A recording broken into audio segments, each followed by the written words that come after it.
ಸ್ನೇಹಿತರೆ welcome back. ನೀವು ನೋಡ್ತಿದ್ದೀರಾ Jai motivation speaker YouTube channel. So ಇವತ್ತಿನ ಟಾಪಿಕ್ ಏನು ಅಂತ ಹೇಳಿದ್ರೆ, ಗಂಡ ಮತ್ತು ಹೆಂಡತಿ ಮಧ್ಯೆ ಈ ಒಂದು ಬಿರುಕು ಮೂಡಲಿಕ್ಕೆ ಏನು ಕಾರಣ.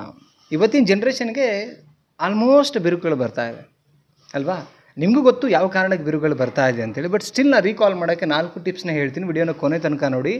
ವಿಡಿಯೋ ನೋಡಿದ್ಮೇಲೆ ಅನಿಸಿಕೆನ ಕಮೆಂಟ್ ಮಾಡಿ, ವೆರಿ ಇಂಪಾರ್ಟೆಂಟ್. ಆ್ಯಂಡ್ ವಿಡಿಯೋಗೆ ಲೈಕ್ ಮಾಡೋದನ್ನು ಮರಿಬೇಡಿ. ಫಸ್ಟ್ ಪಾಯಿಂಟ್ ಏನಂದರೆ ಸಮಯದ ಕೊರತೆ. ಬಟ್ ಎಷ್ಟೋ ಜನ ಏನು ಮಾಡ್ತಾರೆ ಅಂದರೆ, ಎಲ್ಲ ಕರೆಕ್ಟು ಸಮಯ ಕೊಡೋಕೆ ಅವರು ಆಗಲ್ಲ ನಮ್ಮ ಕೈಲಿ ಅಂತ ಹೇಳ್ತಾರೆ. ಕೆಲಸ ಮಾಡಬೇಡಿ ಅಂತಲ್ಲ ನನ್ನ ಪ್ರಶ್ನೆ. ನೀವು ನೆಗೆಟಿವ್ ಕಮೆಂಟ್ ಮಾಡೋರಿಗೆ ಹೇಳ್ತಿದ್ದೀನಿ, ಕೆಲಸ ಮಾಡೋದು ತಪ್ಪಲ್ಲ, ಕೆಲಸ ಮಾಡಬೇಡಿ ಅಂತಲ್ಲ. ಬಟ್ ಫ್ಯಾಮಿಲಿಗೆ ನಾವು ಸಮಯ ಕೊಟ್ಟಿಲ್ಲ ಅಂತ ಹೇಳಿದ್ರೆ ತಪ್ಪಾಗುತ್ತಿಲ್ಲ. ಒಂದು ಕಡೆಗೆ ಅಟ್ಲೀಸ್ಟ್ 5 ನಿಮಿಷ ದಿನಕ್ಕೆ ಅಷ್ಟು ಕೊಡೋಕ್ಕಾಗಲ್ಲ. 5 ನಿಮಿಷ ಪ್ರೀತಿಯಿಂದ ಮಾತಾಡಿ. ನಿಮ್ಮ ಫ್ಯಾಮಿಲಿ ಗಂಡು ಮಕ್ಕಳಾಗಿರ್ಬೋದು, ಹೆಣ್ಮಕ್ಳಾಗಿರ್ಬೋದು, ನಿಮ್ಮ ಫ್ಯಾಮಿಲಿಗೆ 5 ನಿಮಿಷ ಮಾತಾಡಿ. ಏನು ನಡೀತು ಅಂತ ಹೇಳಿ. ನಿಮ್ಮ ಪಾರ್ಟ್ನರ್ಸ್ ಅಂತ ಇರ್ತಾರೆ, ತಂದೆ ತಾಯಿ ಅಂತ ಇರ್ತಾರೆ. ಸಮಯ ಕೊಡಬೇಕು ನಾವು. ಬದುಕಿದ್ದಾಗ ಸಮಯ ಕೊಟ್ಟಿಲ್ಲ ಅಂದರೆ ಸತ್ತ ಮೇಲೆ ಅವ್ರ ಹೆಣ್ಣದ ಮುಂದೆ ಕೂತ್ಕೊಂಡು ಅಳೋದಕ್ಕಿಂತ ಈ ಬದುಕಿದ್ದಾಗ ಸಮಯ ಕೊಡಿ, ಮಾತಾಡಿ. ಅಟ್ಲೀಸ್ಟ್ ಏನು ನಡೆದಿದೆ, ಏನು ನಡೆದಿಲ್ಲ, ಒಂದು 2 ನಿಮಿಷ. ಇಡೀ ದಿನ ಮಾತಾಡಿ ಅಂತಲೂ ಯಾರು ಕೇಳ್ಕೊಳ್ಳಲ್ಲ. ಒಂದು ಸ್ಪಂದನೆ ಮಾಡಿ ಒಳ್ಳೆ ರೀತಿಯಿಂದ. ಅದಕ್ಕೆ ಸಮಯ ಕೊಡಿ ಅಂತ ಹೇಳೋದು. ಸೊ ಸಮಯ ಕೊಡದೇ ಇರೋದು ಎಷ್ಟೋ ಇವತ್ತು ಫಾಸ್ಟ್ ಜನ್ರೇಷನಲ್ಲಿ ಕೆಲಸ, ರೀಲ್ಸ್, ಮೊಬೈಲ್, ಅದು ಇದು ಅಂದ್ಕೊಂಡು ಸಮಯನೇ ಕೊಡ್ತಾ ಇಲ್ಲ. ಸಮಯ ಕೊಟ್ಟಿಲ್ಲ ಅಂದಾಗ ಹೇಗೆ ನಿಮ್ಮನ್ನು ಅರ್ಥ ಮಾಡ್ಕೊಳ್ಳೋಕೆ ಸಾಧ್ಯ ಅಲ್ವಾ. ಸೊ ಅವನ ಕಾರಣಕ್ಕೆ ಸಮಯ ಕೊಡಿ. ಸೆಕೆಂಡ್ ಪಾಯಿಂಟ್, ಅಂಡರ್ಸ್ಟ್ಯಾಂಡಿಂಗ್ ಕೊರತೆ. ಅಂಡರ್ಸ್ಟ್ಯಾಂಡಿಂಗ್ ಆಗಬೇಕಂದ್ರೆ ಸಮಯ ಕೊಡಿ. ಈಗ ನಿಮ್ಮ ಜೊತೆಗೆ ಯಾರೋ, ನಿಮ್ಮ ಮನೆಗೆ ಹೊಸಬ್ರು ಯಾರೋ ಈಗ ಮದುವೆ ಆಗಿರುತ್ತೆ, ಹೆಣ್ಮಕ್ಳು ಬಂದಿರ್ತಾರೆ ನಿಮ್ಮ ಮನೆಗೆ ಅಂದಾಗ ನಿಮ್ಮನ್ನು ಅರ್ಥ ಮಾಡ್ಸೋಕೆ ನೀವು ಅವ್ರಿಗೆ ಸಮಯ ಕೊಡಬೇಕು. ನನ್ನ ಇಷ್ಟ ಹಿಂಗೆ, ನನ್ನ ಕಷ್ಟ ಹಿಂಗೆ, ನನ್ನ ಫ್ಯಾಮಿಲಿ ಹಿಂಗೆ, ನನ್ನ ಸ್ವಭಾವ ಹೇಗೆ, ನನಗೆ ಈ ಡ್ರೆಸ್ ಇಷ್ಟ, ಈ ಊಟ ಇಷ್ಟ, ನನ್ನ ಬದುಕಿನ ಶೈಲಿ ಹಿಂಗಿದೆ, ನಾನು ಹಿಂಗೆ ಇದನ್ನು ಅಚೀವ್ ಮಾಡ್ಬೇಕು ಅಂದ್ಕೊಂಡಿದ್ದು, ಇದೆಲ್ಲ ನೀವು ಅರ್ಥ ಮಾಡಿಸ್ಬೇಕು ಅಂದರೆ ನೀವು ಸಮಯ ಕೊಟ್ಟಾಗ. ಸಮಯ ಕೊಟ್ಟ ಮೇಲೆ ಅಂಡರ್ಸ್ಟ್ಯಾಂಡಿಂಗ್ ಮಾಡಿಸ್ಲಿಕ್ಕೆ ಸಾಧ್ಯ. ಈ ಅಂಡರ್ಸ್ಟ್ಯಾಂಡಿಂಗ್ ಮಾಡಿಸ್ಬೇಕು. ಕೆಲವರು ಸಮಯ ಕೊಟ್ಟಿರ್ತಾರೆ, ಬಟ್ ಅಂಡರ್ಸ್ಟ್ಯಾಂಡಿಂಗ್ ಮಾಡಿಸ್ತಿರಲ್ಲ. ನಿಮ್ಮ ಬಗ್ಗೆ ಎಲ್ಲ ಡೀಟೇಲ್ ಅವ್ರಿಗೆ ಹೇಳಿ, ಅವ್ರ ಬಗ್ಗೆ ನೀವು ತಿಳ್ಕೊಳ್ಳಿ. ಅವ್ರ ಇಷ್ಟ ಕಷ್ಟಗಳನ್ನು ತಿಳ್ಕೊಳ್ಳೋಕೆ ಟ್ರೈ ಮಾಡಿ. ಅವ್ರ ಫ್ಯಾಮಿಲಿ ಹೇಗೆ, ಅವ್ರ ಫ್ಯಾಮಿಲಿ ಮೆಂಬರ್ಸ್ ಹೇಗೆ, ಯಾವ ನೇಚರ್ ಇದೆ, ಅವ್ರಿಗೇನು ಇಷ್ಟ ಲೈಫಲ್ಲಿ, ಏನು ಮಾಡೋಕ್ಕೆ ಹೋಗ್ಬೇಕು ನೆಕ್ಸ್ಟು, ಒಳ್ಳೇದೇನು ಕೆಟ್ಟದೇನು ಪ್ರತಿಯೊಂದು ಅಂಡರ್ಸ್ಟ್ಯಾಂಡ್ ಮಾಡೋಕೆ ಹೇಳಿ.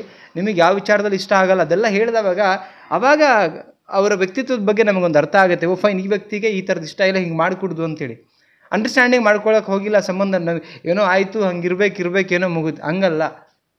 ಚೆನ್ನಾಗಿ ಬದುಕಬೇಕು ಅಂದರೆ ಒಬ್ರಿಗೊಬ್ರು ಅರ್ಥ ಆಗಬೇಕು. ಓ ಇವ್ರು ಏನು ಅಂತ ಅವ್ರ ಸ್ವಭಾವ ನಾವು ತಿಳ್ಕೊಳ್ಳೋಕೆ ಟ್ರೈ ಮಾಡಬೇಕು. ಅದಕ್ಕೆ ಅಂಡರ್ಸ್ಟ್ಯಾಂಡಿಂಗ್ ಅಂತ ಹೇಳ್ತೀವಿ. ಸೊ ನೆಕ್ಸ್ಟ್ ಪಾಯಿಂಟ್ ನೋಡೋಣ ಅಂದರೆ ಅತಿಯಾದ ಫೋನ್ ಬಳಕೆ. ನೋಡಿ, ಅಲ್ಲಿ ಕೆಲವರು ಆನ್ಲೈನ್ ಅರ್ನಿಂಗ್ಸ್ ಮಾಡೋಕ್ಕೆ ಕೆಲವೊಂದು ಕಾಮರ್ಸ್ಗಳಲ್ಲಿ ವರ್ಕ್ ಮಾಡ್ತಾರೆ, ರೀಲ್ಸ್ ಮಾಡ್ತಾರೆ, ಕೆಲವರು ಕಂಟೆಂಟ್ ಕ್ರಿಯೇಟ್ ಮಾಡ್ತಾರೆ. ಸೊ ಈ ಥರದಿದ್ದಾಗ ನೀವು ಬಳಸಿ ಫೋನು. ಅದರಿಂದ ಏನೋ ಕೆಲಸ ನಡೀತಾ ಇದೆ ಅಂದಾಗ. ಸೊ ಖಾಲಿ ಏನೂ ಇರಲ್ಲ, ಸುಮ್ಮನೆ ಮೊಬೈಲ್ ನೋಡ್ತಾರೆ, ಟೈಮ್ ಸ್ಪೆಂಡ್ ಮಾಡ್ತಾರೆ. ಅಲ್ಲಿ ಆ್ಯಕ್ಚುಲಿ ಎಲ್ಲೋ ಒಂದು ಕಡೆಗೆ ಸಮಯ ಕೊಡಬೇಕಾಗಿತ್ತು ಫ್ಯಾಮಿಲಿಗೆ, ಅದು ಬಿಟ್ಕೊಂಡು ಬರೀ ರೀಲ್ಸ್ ನೋಡ್ಕೊಂಡು ಕೂತ್ಕೊಂಡು ಟೈಮ್ ವೇಸ್ಟ್ ಮಾಡೋದು ಸಮಯ ಕೊಟ್ಟಿಲ್ಲ, ಇದು ಮಾಡಿಲ್ಲ ಫೋನ್ ಅಂದಾಗ 100% ಅಲ್ಲಿ ಗಂಡ ಹೆಂಡತಿ ಮಧ್ಯೆ ಬಿರುಕು ಬಂದೇ ಬರುತ್ತೆ. ಫೋನ್ ಅಷ್ಟು ಬಳಸೋವಂಥದ್ದು ಏನಿದೆ, ಇದು ಕಾಮನಾಗಿ ಬರುತ್ತೆ. ಆ್ಯಂಡ್ ಗೊತ್ತಿಲ್ದಿರ ಎಲ್ಲೋ ಒಂದು ಕಡೆ ಕದ್ದು ಮುಚ್ಚಿ ಮಾತಾಡೋವಂಥಾಗಿರ್ಬೋದು, ಯಾರಿಗೂ ಮೆಸೇಜ್ ಮಾಡೋವಂಥದ್ದಾಗಿರ್ಬೋದು. ಆ ಥರದ್ದು ಬಂದಾಗ 101% ಆ ಥರದ್ದು ಪ್ರಾಬ್ಲಮ್ಗಳು ಶುರು ಆಗುತ್ತೆ. ಈ ಅತಿಯಾದ ಫೋನಿನ ಬಳಕೆ ಅವಶ್ಯಕತೆಯೂ ಇರೋಲ್ಲ ಆ್ಯಕ್ಚುಲಿ, ರೈಟ್. ಸೊ ಅವ್ನ ಕಾರಣಕ್ಕೆ ಹೇಳ್ತಾ ಇದ್ದೀನಿ, ಈ ಮಿಸ್ಟೇಕು ಮಾಡಿಕೊಡ್ದು. ಇಲ್ಲಾಂದರೆ 100% ಬಿರುಕು ಅನ್ನೋದು ಬಂದೇ ಬರುತ್ತೆ ನಿಮ್ಮ ಫ್ಯಾಮಿಲಿನಲ್ಲಿ. ನೆಕ್ಸ್ಟ್ ಬಂದು ಮನಸ್ಸು ಬಿಚ್ಚಿ ಮಾತಾಡದೇ ಇರೋದು. ನೋಡಿ, ಎಷ್ಟೋ ಜನ ಮನಸ್ಸು ಬಿಚ್ಚಿ ಮಾತಾಡಲ್ಲ, ಏನೋ ಕೆಲಸ ಆಗಬೇಕು ಅಷ್ಟಕ್ಕಷ್ಟೇ. ಹಂಗಿರಬಾರ್ದು ಆ್ಯಕ್ಚುಲಿ. ಜಗತ್ತಲ್ಲಿ ಹೊರಗಡೆ ಯಾರೊಟ್ಟಿಗೆ ಮಾತಾಡ್ತಿರಲ್ಲ ಗೊತ್ತಿಲ್ಲ, ನಿಮ್ಮ ತಂದೆ ತಾಯಿ, ನಿಮ್ಮ ಮಕ್ಕಳು, ನಿಮ್ಮ ಹೆಂಡತಿ, ನಿಮ್ಮ ಗಂಡ, ಅವರೊಟ್ಟಿಗೆ ಮಾತಾಡಿ. ಫ್ಯಾಮಿಲಿ ಅದು ಮೊದಲ ಆದ್ಯತೆ ಇದಕ್ಕೆ ಕೊಡಬೇಕಾಗಿರುತ್ತೆ ನೀವು, ರೈಟ್. ಅದಕ್ಕೋಸ್ಕರ ಮನಸ್ಸು ಬಿಚ್ಚಿ ಮಾತಾಡಿ, ಪ್ರೀತಿ ಹಂಚ್ಕೊಳ್ಳಿ, ಕಷ್ಟಗಳನ್ನು ಹಂಚ್ಕೊಳ್ಳಿ, ದುಃಖಗಳನ್ನು ಹಂಚ್ಕೊಳ್ಳಿ. ಅದು ನಿಮ್ಮ ಫ್ಯಾಮಿಲಿ. ನೀವು ಬೇಕು ಅಂದಿದ್ದಕ್ಕೆ ನಿಮ್ಮ ಜೊತೆಗಿರುವಂಥ ಫ್ಯಾಮಿಲಿ ಅದು. ಸೊ ಅದಕ್ಕೆ ನೀವು ಪ್ರಿಯಾರಿಟಿ ಕೊಡಬೇಕಾಗತ್ತೆ. ಅದು ಕೊಟ್ಟಿಲ್ಲ ಅಂದರೆ ವೇಸ್ಟ್ ಆಗಿಬಿಡುತ್ತೆ ಲೈಫಲ್ಲಿ, ಓಕೆನಾ. ಅದಕ್ಕೋಸ್ಕರ ಈ 5 ಟಿಪ್ಸ್ ತುಂಬ ಮುಖ್ಯ, 4 ಟಿಪ್ಸ್ ತುಂಬ ಮುಖ್ಯ ಇರುತ್ತೆ. ಒನ್ಸ್ ಅಗೇನ್ ಅಂಡರ್ಸ್ಟ್ಯಾಂಡಿಂಗ್ ಮಾಡ್ಕೊಳ್ಳೋಕೆ ಟ್ರೈ ಮಾಡಿ, ಸಮಯ ಕೊಡೋಕೆ ಟ್ರೈ ಮಾಡಿ. ಅತಿಯಾದ ಫೋನ್ ಬಳಕೆ ಬೇಡ ನಿಮ್ಮ ಒಂದು ರಿಲೇಷನ್ಶಿಪ್ಪಲ್ಲಿ. ಆ್ಯಂಡ್ ಮನಸ್ಸು ಬಿಚ್ಚಿ ಮಾತಾಡದೆ ಇರಬೇಡಿ, ಮಾತಾಡಿ. ಈ 4 ಟಿಪ್ಸ್ ತುಂಬ ಇಂಪಾರ್ಟೆಂಟ್ ಅಂತ ನನಗೆ ಅನಿಸೋದಕ್ಕೆ ಇನ್ಫಾರ್ಮೇಷನ್ ಶೇರ್ ಮಾಡಿದೆ. ನಿಮಗೇನು ಅನ್ನಿಸ್ತು ಕಮೆಂಟ್ ಮಾಡಿ ತಿಳಿಸಿ. ಅನ್ಯಥ ನೆಗೆಟಿವ್ ಮಾಡೋದು ತಲೆ ಕೆಡಿಸ್ಕೊಳ್ಳೋಲ್ಲ, ನೀವು ಮಾಡ್ತಾ ಇರಿ, ನಿಮ್ಮ ಕೆಲಸನೇ ಅದು. ಆ್ಯಂಡ್ ವಿಡಿಯೋಗೆ ಲೈಕ್ ಮಾಡಿ, ಸಬ್ಸ್ಕ್ರೈಬ್ ಮಾಡ್ಕೊಳ್ಳಿ ಚಾನಲ್ಗೆ. ಮತ್ತೊಂದು ಟಾಪಿಕಲ್ಲಿ ಸಿಗ್ತೀನಿ.